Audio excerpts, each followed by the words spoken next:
Red Dead 2 improved on GTA 5 in almost every way, from the combat Try again. Okay. to the physics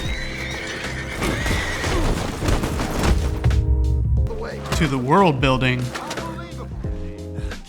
Think I'll have another drink and then go see your wife. My kid. and the storytelling. Driscoll's boys couldn't open his mouth, but he'd tell a lie. But GTA 6 is on the horizon, and you've got to wonder, what mechanics will they adapt from Red Dead Redemption 2? Well, today I aim to answer just that question, and the last one may change gaming forever. Let's get into it.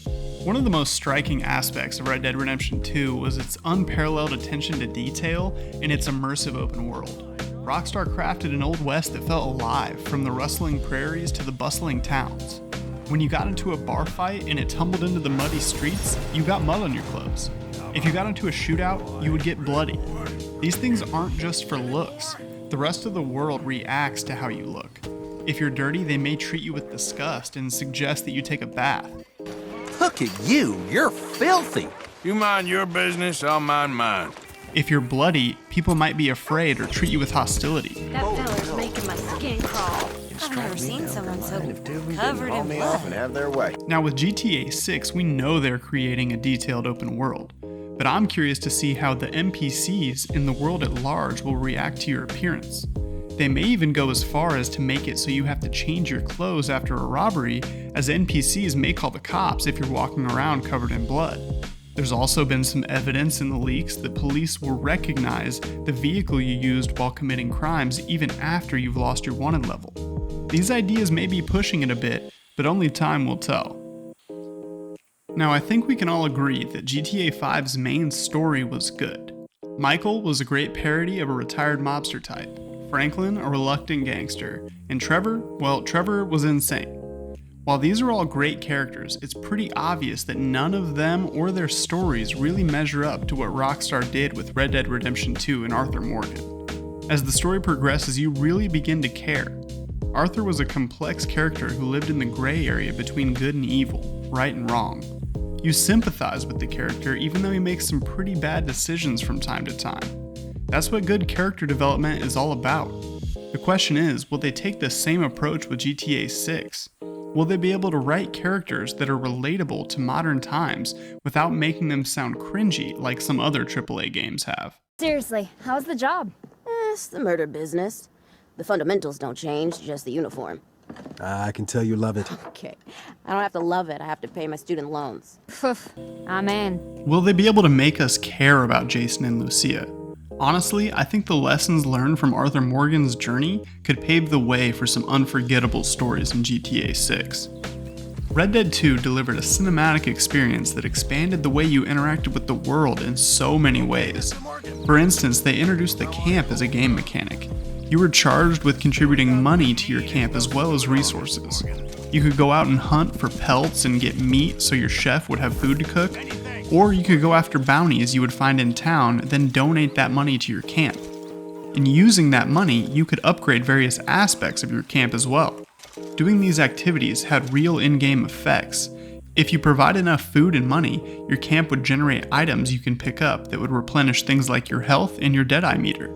The camp would also take notice if you stopped doing these things, and you'd have NPCs come up and ask why you aren't contributing. Obviously, we know that in GTA 6 they're going to have interesting missions and activities, but I'm excited to see if they implement anything on a similar scale to the camp feature in Red Dead Redemption 2. Another major improvement Red Dead 2 made was combat. Obviously, in GTA 5, the melee combat was kind of basic to say the least. Whereas in Red Dead 2, you could have moments like this. I would be incredibly surprised if Rockstar didn't continue to iterate on these systems in GTA 6. Not only was melee combat improved, but gunplay was much deeper as well. Firefights not only felt more accurate and responsive in Red Dead 2, but also more impactful. When you'd get up close, you could have moments like this. I can't wait to see what the next iteration of this type of combat will be in GTA 6. As dark and intense as it may be, I can't wait to see what they do with the damage system as well. They took it pretty far in Red Dead 2, so we'll see what they're able to do with GTA 6. One aspect I hope they don't borrow from Red Dead 2 is the multiplayer. Don't get me wrong, I had a ton of fun with Red Dead Online when it first came out, and I know it has a huge online community with a ton of people getting on daily to RP. I never got into it at that level, but I know a lot of people did. But still, the fact remains, the multiplayer just never really took off the same way GTA 5 did. That being said, I'm hoping Rockstar will build the multiplayer in a similar way to Grand Theft Auto 5 rather than Red Dead Redemption 2. If they can use that framework while bringing some fresh ideas to the table, I think it's going to be amazing, and maybe even top what they did with GTA 5. Red Dead Redemption 2 set a new benchmark for interactivity and realism. This was one of the first games from Rockstar, or really anyone, to implement an NPC interaction menu for almost every NPC in the world. Usually, there are only two types of NPCs.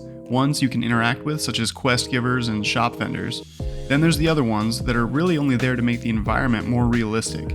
These NPCs typically will react to your actions like running away if you start shooting or attacking you if you aggravate them. But in Red Dead 2, they actually let you interact with just about every NPC in the game. Granted, the interactions weren't always in depth, but at least you could do something with them. You would have the choice to either greet, rob, or antagonize. This system was a major step towards a much more interactive world. Now, many years later, I'm excited to see what Rockstar has planned for GTA 6, and I believe this feature could change gaming forever. We have seen some modders dabble in AI-voiced NPCs, but we have yet to see a AAA studio implement this feature in a game. Just imagine, you have similar options of interactivity with NPCs in GTA 6 as you did in Red Dead Redemption 2, but this time the NPCs are powered by AI. They could each have their own personalities and respond with unique lines of dialogue depending on the circumstances in which you meet them. I may do a more in-depth video about this in the future, but I really believe this could revolutionize the way we interact with NPCs. But what features are you hoping to see in GTA 6? Share your thoughts in the comments below, and as always, thanks for watching.